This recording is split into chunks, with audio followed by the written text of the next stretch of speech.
오늘은 아모스 5장 말씀을 중심으로 해서 나눌 텐데, 아모스 선지자가 활동하던 시대는 여로보암 2세 때고요. 여로보암 2세 때의 그 상황을 우리 이 시기로 본다면, 인간으로 비유했을 때 이 인간의 성장 시기로 본다면 언제쯤이냐면 가장 건장하고 사회적으로도 어느 정도 자리를 잡은 40대 정도로 볼 수 있습니다. 물론 그보다 더 젊게 만약에 나이로 본다면 20대 청년으로 볼 수도 있어요. 근데 오늘날 우리 20대 청년들은 항상 내일이 불안하고, 그리고 어떻게 살아야 될지 막막하고 이런 거라서 피부적으로는 청년기다 그러면 좀 불안한 느낌일 수 있는데, 그 힘에 있어서, 그리고 청년 때면 그런 거 있잖아요. 돌을 씹어도 소화할 수 있겠다 막 이런. 어떤 청년들은 안 그런데요. 저 위 약한데요. 이럴 수 있겠지만, 우리가 생각하는 그 청년의 때라는 그 이미지, 힘이 넘치고 무엇을 해도 도전할 수 있고 한 번 넘어져도 또 일어날 수 있고, 이런 느낌으로서 청년의 때고, 또 한 40대 중반 후반이 지나면서 사회적으로 안정이 되고 이제 뭐 무서울 거 없고 내 자리는 다 확보되어 있고, 이런 정도의 느낌이 여로보암 2세 때의 정치와 경제적 상황으로 보시면 되겠습니다. 그러니까 지금 여로보암 2세 때는요, 무서울 것도 없고 두려울 것도 없어요. 어린아이 때에는 부모님이 눈에 안 보이면 무서워요. 노인이 되면 혼자 사는 것이 무서워요. 누군가가 옆에 꼭 있어야 될 때가 어린아이 때와 늙은이 이렇게 될 때. 그래서 우리가 나이 많은 시기와 너무 어린 시기에는 의존적이 됩니다. 누군가 붙잡아 주지 않고 돌봐주지 않으면 안 되기 때문에, 그래서 항상 함께 사는 것을 생각하지 않을 수 없고, 그리고 나이가 많이 들면은 항상 생각하는 것이 죽음을 앞두고 생각하기 때문에 인생을 돌아보는 삶을 삽니다. 그런데 청년기서부터 장년기까지는 혼자 자립할 수 있고 독립할 수 있고 죽음에 대해서 두려워하지 않아요. 죽음에 대해서 잘 생각을 하지 않죠. 그냥 영원할 것처럼 살아갑니다. 그 시대가 지금 여로보암 2세 때라고 생각하시면 돼요. 더군다나 올해 매출이 200%가 는 거예요. 내가 투자했던 곳이 막 엄청 올라가지고, 야, 내가 뭐만 하면 터질 것 같고, 사업을 열면 사업이 번창하고, 내가 뭐 어디 직장에서 하면은 항상 거기서 승진을 거듭하면서 누구 무서울 것 없이 막 잘 나가고 있는 때, 이때가 여로보암 2세 때고요. 그러다 보니까 어떻게 해요? 창고를 더 많이 짓고 통장을 더 많이 개설하고 더 많은 것들을 개혁할 수 있는 나이, 때가 여로보암 2세 때입니다. 그런데 이런 때에 아모스 선지자를 통해서 뭐라고 말씀하시느냐? 5장 2절 말씀입니다. 5장 2절. 이스라엘을 뭐라고 부르냐 하면 처녀 이스라엘이 이렇게 하죠. 이 처녀라는 단어가 지금 제가 설명드린 그런 느낌이신 거예요. 전혀 앞에 무서울 것 없고 미래가 보장되어 있고 창창하고 난 넘어지지 않을 것처럼 여기는 그 시기에 이스라엘이 엎드러졌으며, 아이도 아니고 노인도 아닌 처녀 때 이 이스라엘이 어떻게 됐냐면 엎드려졌는데 다시 일어나지 못할 것이다 그래요. 이건 상상을 못했던 거예요.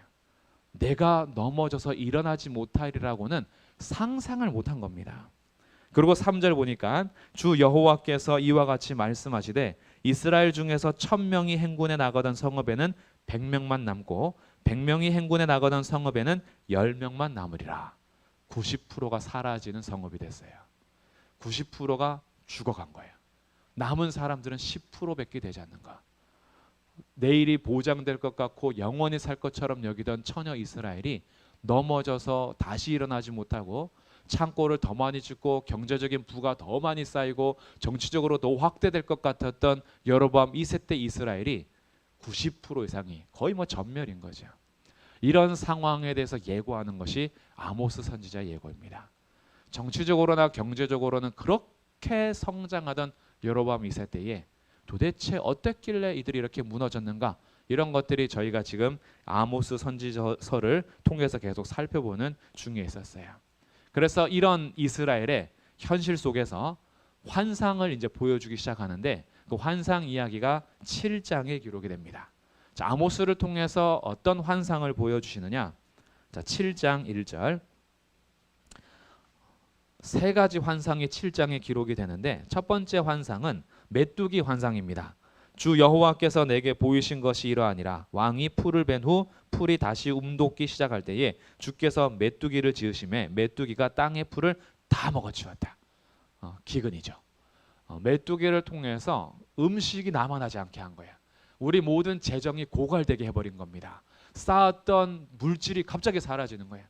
내가 그동안 탄탄하게 쌓았던 통장이 사라지고, 그리고 투자했던 것이 완전히 망하고 메뚜기가 싹 쓸어버리기 시작하는 거야.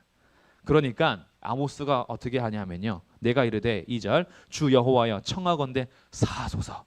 야곱이 미약하오니 어떻게 견디겠습니까?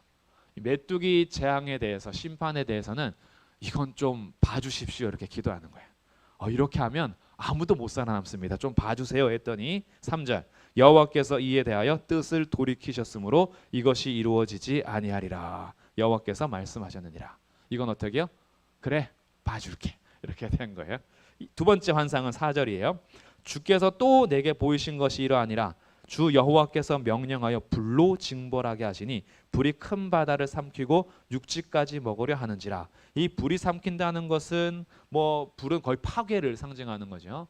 저희도 얼마 전에 얼마나 큰 불이 계속해서 일어나 가지고 피해를 많이 입었잖아요. 그 복구하기까지는 진짜 오래 걸립니다. 근데 이 불이요, 바다도 삼키고 육지까지 먹는 불. 이스라엘이 완전 멸망하는 장면입니다. 심판당하는 장면인데, 이때 또 아모스가 어떻게 할까요? 5절 내가 이르되 주 여호와여 청하건대 그치소서. 야곱이 미약하오니 어떻게 해서리까? 제발 참아주십시오. 이렇게 또 기도한 거예요. 기도하니까 하나님께서 6절 이에 대하여 뜻을 돌이켜 주 여호와께서 이르시되 이것도 이루지 않겠다 이렇게 말씀하세요. 아모스가 지금 심판을 선언하고는 있지만 하나님이 너무나 큰 심판 앞에서는 하나님 이렇게 하면 아무도 못 버팁니다. 제발 좀 봐주십시오 라고 기도해요. 그래서 세 번째 환상을 보여주는데 7절 또 내게 보이신 것이 이러하니라. 다림줄을 가지고 쌓은 담 곁에 주께서 손에 다림줄을 잡고 서셨더니 아모스야 내가 무엇을 보느냐? 다림줄을 봅니다. 주께서 말씀하십니다. 내가 다림줄을 내 백성 이스라엘 가운데 두고 다시는 용서하지 아니하리니 이삭의 산당들이 황폐되며 이스라엘의 성소들이 파괴될 것이라. 우상 숭배하던 모든 것을 하나님께서 치시겠대요. 여기에 대해서는 봐주세요 이렇게 못해요. 이 다림줄이라는 것은 그 건물을 지을 때요, 위에서 추를 달아서 아래로 이렇게 내리면 이게 직선이 되는 거죠. 이렇게 그걸 가지고 건축을 줄 맞춰서 지어갑니다. 만약에 이 기준선이 없으면 삐뚤빼뚤하게 지어지면 높이 올라갈수록 이 건물은 무서운 거예요. 우리가 건축물 보면은 갑자기 무너내리지는 이런 아픈 상황들을 뉴스에서도 보게 되잖아요. 그게 다 기초가 잘못되고 재료들을 잘못 쓰면 올라갈수록 무서운 거예요. 아파트가 더 고층이 될수록 이 무너지면 건물만 무너지는 것이 아니라 주변에 피해를 다 주게 됩니다. 근데 다림줄이 없으면요, 건물이 그렇게 지어져요. 그래서 기울기 시작하고 삐뚤빼뚤하게 균형을 못 맞추면 이 건물은 높이 올라갈수록 그 건물만 무너지는 것이 아니라 주변의 모든 것을 파괴시킵니다. 그 다림줄을 가지고요, 이스라엘을 측량하시겠대요. 이스라엘의 삐뚤빼뚤하고 잘못된 것들에 대해서 하나님께서 치시겠대요. 그것을 이삭의 산당들, 이스라엘의 성소들, 우상 숭배했던 거기, 이것까지 봐주십시오 할 수 없는 거예요. 왜냐하면 이것까지 봐주면 이스라엘만 무너지는 것이 아니라 이스라엘을 통해서 주변이 다 무너집니다. 이거는 다시 무너뜨리고 세워가야 할 문제인 거예요. 건물을 지어가는 걸 보는데 계속 기울어져 가지고 높이 올라가면 이건 무너질 것이 뻔히 보여요. 그럼 이것은 무너뜨리고 다시 하는 것이 서로 사는 거예요. 지금 이스라엘이 이런 상태인 겁니다. 완전히 무너뜨리고 다시 세워야 하는데, 다림줄을 가지고 하시는 심판에 대해서는 이 아모스도 거기에 대해서 이것 좀 참아주세요 이렇게 할 수 없는 거예요. 이스라엘이 다시 사는 길로 가는 것이 마땅히 심판을 통해서 우상 숭배는 사라져야 하기 때문인 거죠. 이렇게 해서 다림줄 심판에 대해서 얘기하는데, 그러면 이 다림줄로 쟀을 때 이스라엘이 어떻게 될까요? 이스라엘이 다 이제 그러면 하나님의 심판을 받게 될 텐데, 그게 메뚜기처럼 불처럼 완전히 멸망은 아니더라도 이스라엘은 멸망하긴 됩니다. 멸망할 수밖에 없어요. 완전히 산산조각 나고 제가 되는 건 아니겠지만 그래도 하나님께서 남긴 자들을 통해서 해 나가겠지만 이스라엘이 곧 무너지긴 할 겁니다. 근데 그 무너짐을 통해서 하나님 또 다른 계획들을 세워 가시겠지요. 그래서 오늘은 이 아모스 선지자의 환상을 통해서 마땅히 선포되는 심판 가운데 우리가 사는 길은 무엇인가라는 이 장면을 찾는 거예요. 그것이 저희가 읽었던 5장 14절 말씀을 중심으로 이어지는 것인데 반복해서 나오는 말씀입니다. 자, 5장 4절 여호와께서 이스라엘 족속에게 이와 같이 말씀하시기를 너희는 나를 찾으라 그리하면 살리라. 6절 너희는 여호와를 찾으라 그리하면 살리라. 8절 묘성과 삼성을 만드시며 사망의 그늘을 아침으로 바꾸시고 낮을 어두운 밤으로 바꾸시며 바닷물을 불러 지면에 쏟으시는 이를 찾으라. 그가 누구냐? 그 이름이 여호와시니라. 여호와를 찾으라는 거예요. 근데 여호와를 찾을 때 여호와를 뭐라고 표현했냐 하면 묘성과 삼성을 만드셨대요. 이게 정확하게 어떤 별이냐 이것을 확실하게는 알 수 없지만 이 별자리는 계절과 같이 가는 것이고요.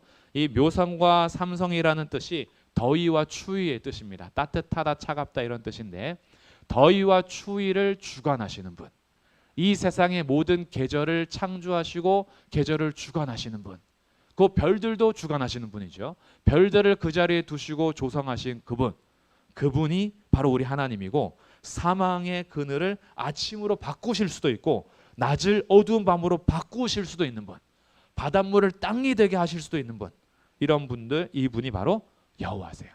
그분을 찾으라는 거야. 근데 이스라엘의 현실은 뭐였냐면요, 이런 거예요.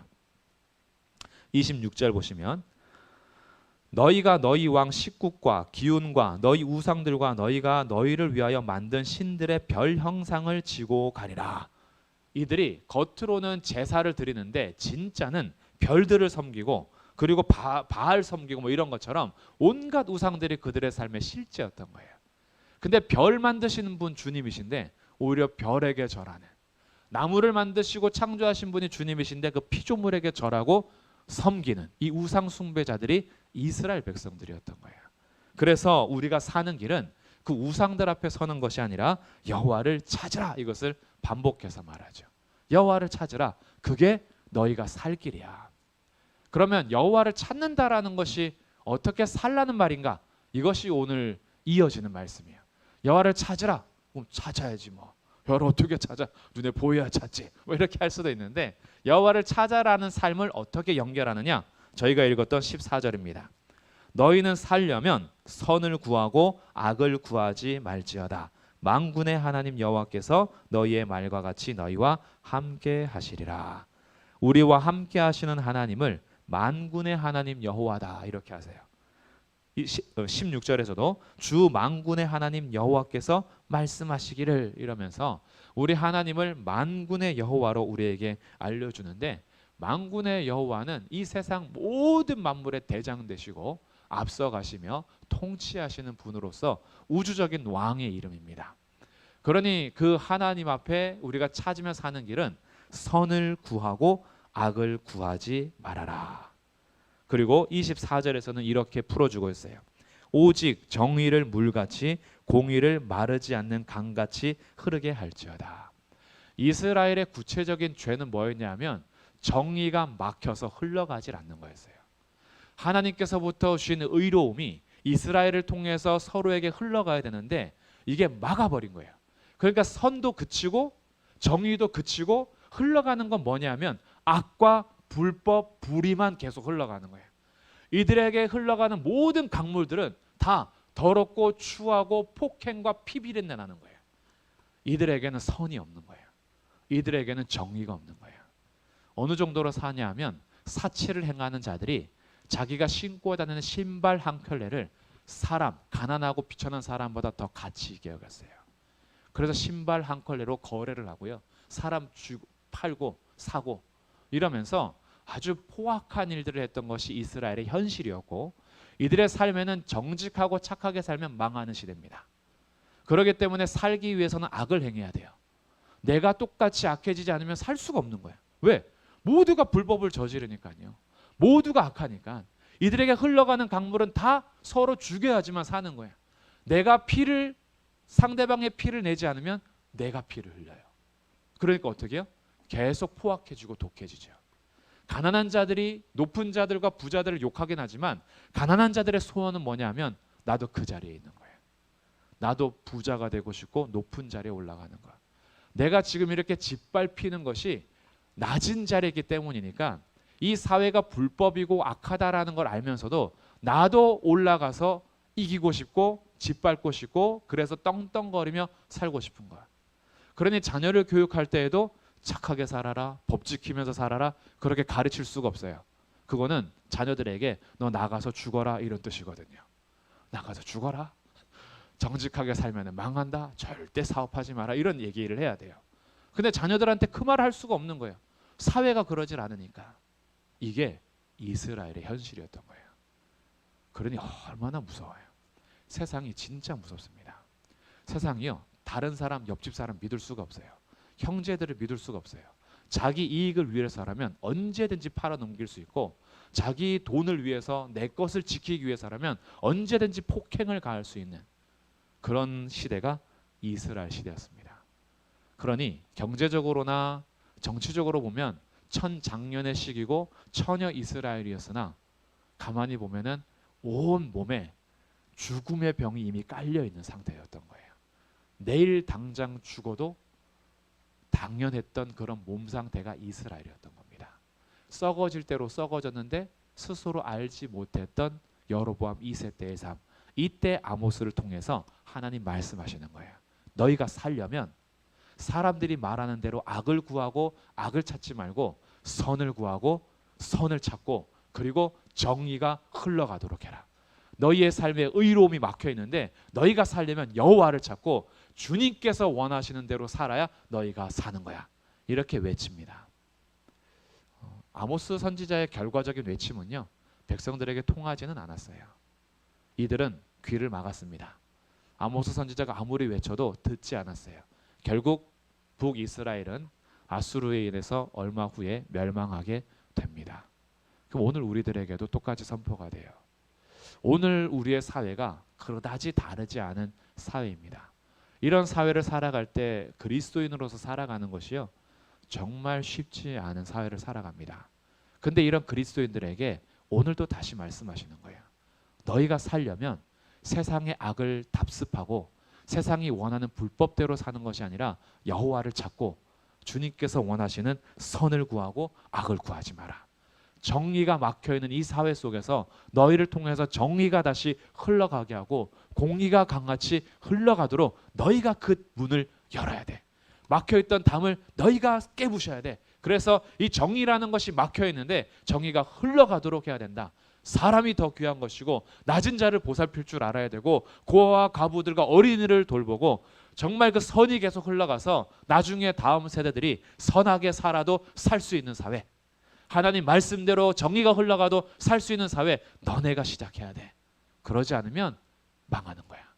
이렇게 주님이 오늘도 우리에게 아모스 선지자를 통해서 말씀하시는 거예요. 우리도 결국 들을 사람은 들을 것이고 듣지 않는 사람들은 귀를 막을 겁니다.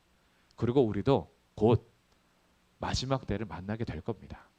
근데 이 마지막 때에 주님이 여호와의 날이 와서 주님의 날이 왔을 때요. 이 주님의 날이 구원의 은혜로 기뻐하는 사람이 있는가 하면 이 주님의 다시 오실 날이 영원한 심판을 행하는 가장 슬픔의 날이 될 수 있어요. 이스라엘에게는 이 여호와의 날이 어떤 날이었을까요? 슬픔과 근심의 날이죠. 이것이 18절부터 나오는 말씀이에요. 화있을진저 여호와의 날을 사모하는 자여 너희가 어찌하여 여호와의 날을 사모하느냐 그날은 너희에게 어둠이다 빛이 아니다. 이들은요 자기네가 어떻게 사는지 악하게 살고 불법을 행하면서 우상 숭배하면서 살면서도 여호와의 날을 기다리고 있었어요. 이게 어떤 신앙이냐 하면 이런 겁니다. 내가 주의를 지키면 복 받겠지. 이런 신앙의 상태인 거예요. 내가 그래도 세상에서는요 하나님 말씀대로 살 마음이 1도 없으면서 그냥 주일 예배 드리면 복 받겠다는 기복신앙. 내가 그래도 헌금 드리면 하나님께서 내 삶을 형통하게 해주겠지라고 하는 신앙. 그러니까 예배는 드리면서 삶에서는 온갖 우상이 가득하면서 모르는 거예요. 그러면서 주님 복 주시기만을 기다리면서 여호와의 날을 사모하고 있어요. 주님이 말씀하십니다.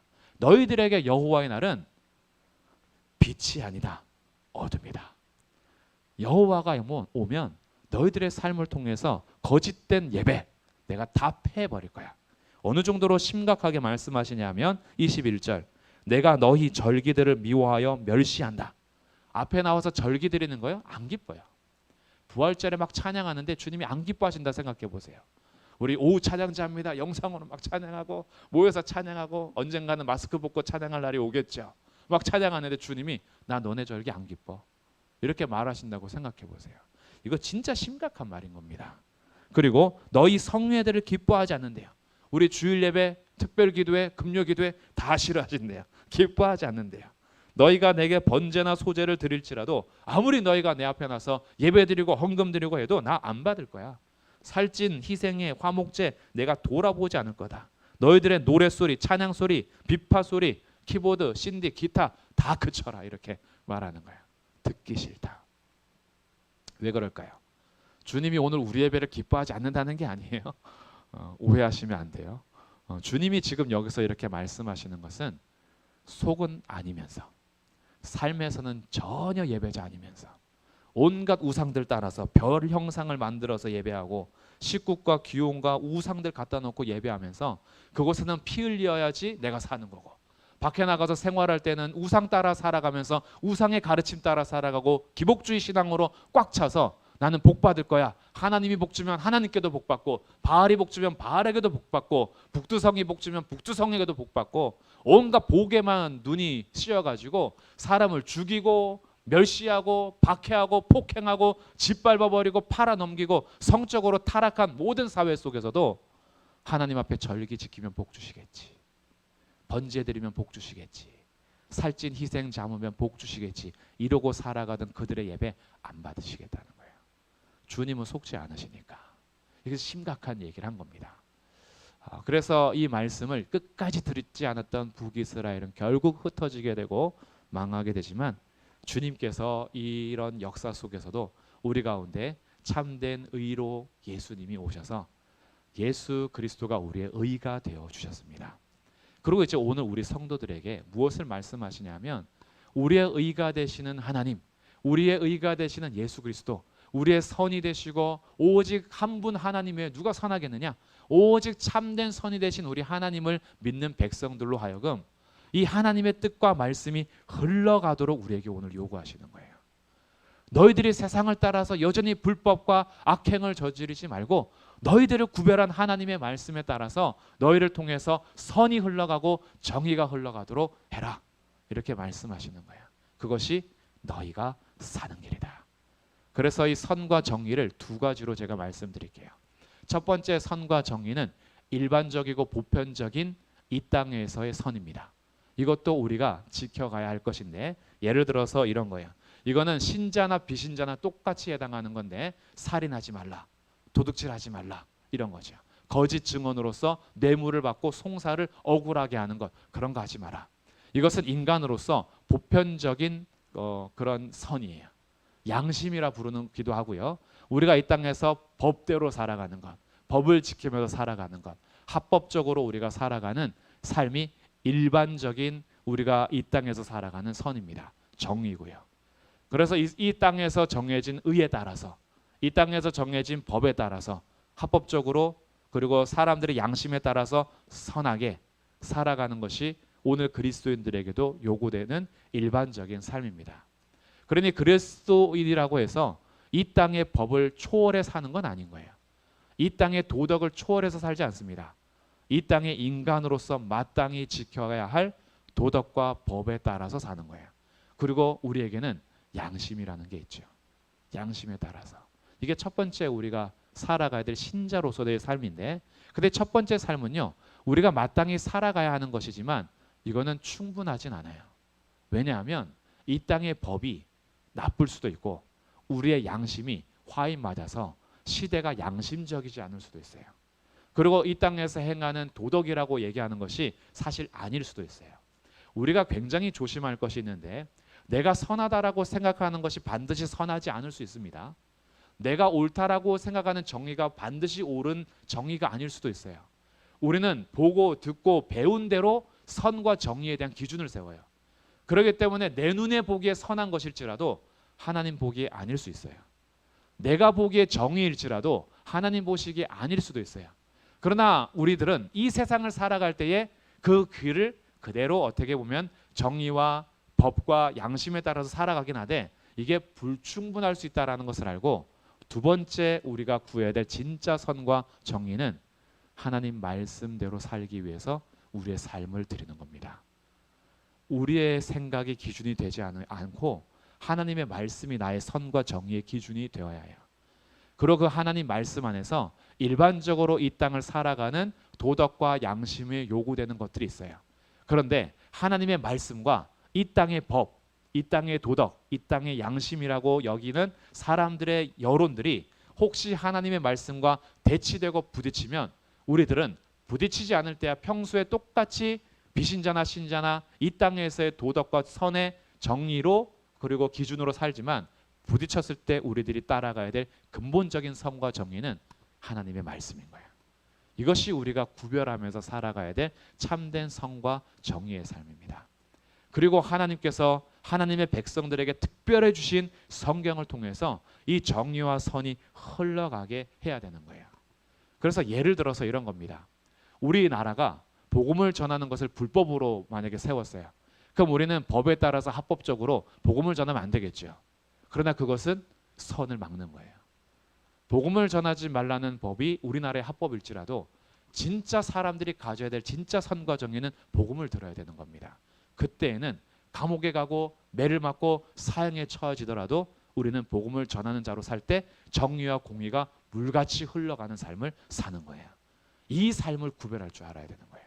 그래서 오늘 우리들은 여호와를 찾으면서 우리에게 요구하신 선과 정의를 행하며 사람들에게도 우리는 칭송을 받아야 됩니다. 아, 예수 믿는 사람들 진짜 착하다. 예수 믿는 사람들 진짜 정직하다. 예수 믿는 사람들 자기가 손해봐도 도덕적으로 양심적으로 살더라. 필요합니다. 근데 세상이 도덕과 양심이란 문제로 하나님의 법과 대치되는 것이 섰을 때는 우리는 하나님 말씀 따라서 때로는 부딪힐 수도 있다라는 거예요. 이런 삶이 우리에게 요구가 됩니다. 쉽지 않은 거죠. 그러나 이것을 너무 크게만 생각하지 말고 이렇게 사는 거예요. 주님이 오늘 내게 만약에 잘못을 가르쳐 주시면 회개하는 거예요. 주님이 오늘 나에게 돌이킬 어떤 죄를 생각나게 하시면 하나님 세상 다 그렇게 살잖아요. 그러는 게 아니라 그 죄를 용서 구하는 거예요. 그리고 하나님 내게 오늘 알려주신 깨달은 거 있으면 어떻게 살지, 어떻게 실천하지, 작은 것 하나씩 하는 겁니다. 어마어마하게 크게 막 부딪히는 것이 아니에요. 내게 오늘 주신 말씀 하나 붙잡고 사는 거예요. 그렇게 한 걸음 한 걸음 살아가면요, 우리에게서 한 구멍 하나가 졸졸졸졸 물이 흘러갈 수 있어요. 나라는 것 아무것도 아니니까 나를 통해서 그냥 조금의 물이 방울 한 방울씩 떨어지듯이 선과 정의가 그냥 똑똑똑 흘러갈 수 있어요. 그러나 그런 사람들이 연합을 이루고 교회 공동체가 계속 주의 말씀 안에서 선과 정의를 흘러가게 하면 언젠가 이 막혔던 댐은 무너지고요, 정의와 공의가 물같이 강같이 흐를 날이 올 것입니다. 이것은 약속된 거예요. 여호와의 영광이 정말 물이 바다 덮음같이 세상에 가득할 날이 올 겁니다. 그래서 우리는 작으더라도 괜찮아요. 우리가 순종할 자리에서 순종하며 사는 겁니다. 이렇게 함께 여호와를 찾고 선을 구하며 정의를 행하면서 살아가는 우리 모든 성도들이 되시기를 주님의 이름으로 축복합니다. 아멘.